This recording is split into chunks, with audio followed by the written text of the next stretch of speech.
ایک ایماندار شخص ہمیشہ سچ بولتا ہے، چاہے وہ کتنا ہی تکلیف دہ کیوں نہ ہو۔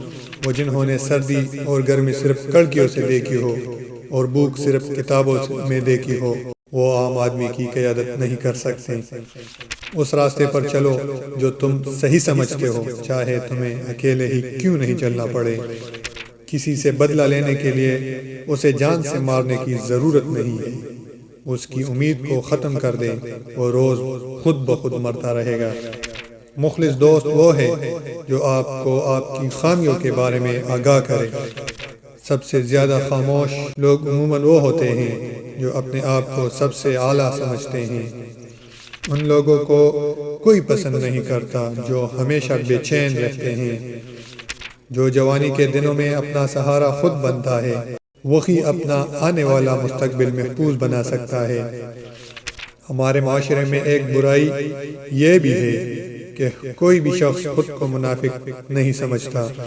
ہم صحیح ہونے پر اس وقت تک مطمئن نہیں ہوتے جب تک دوسروں کو غلط ثابت نہ کر لیں۔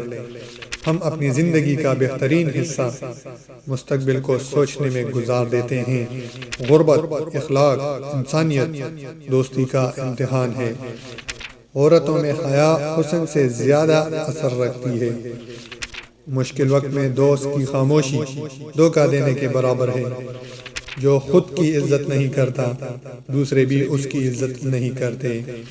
خواہش پوری ہونے کے بعد ہر چیز اپنی دلچسپی کھو دیتی ہے۔ تاریخ خود کو دہراتی ہے، پہلے سانحے اور پھر تماشے کی صورت میں۔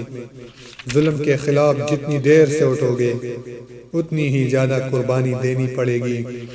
بہت سے مقامات پر خاموشی بہترین مددگار ہے، اگر تم بہترین بولنے والا ہی کیوں نہ ہو۔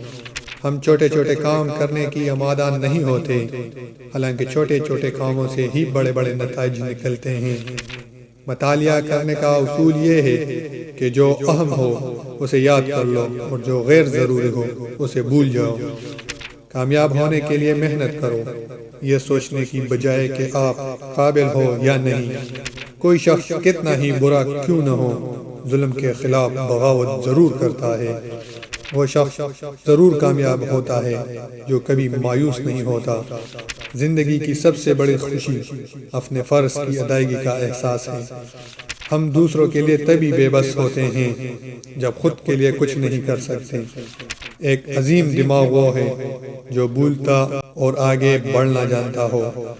ایک ایماندار شخص ہمیشہ سچ بولتا ہے، چاہے وہ کتنا ہی تکلیف دہ کیوں نہ ہو۔ عظیم خیالات پر عمل کر کے بڑے بڑے کام کیے جا سکتے ہیں۔ زوال سب سے پہلے انسان کا غرور توڑتا ہے۔ اس سماج میں جو آدمی برا نہیں ہے وہ بیوقوف کہلاتا ہے۔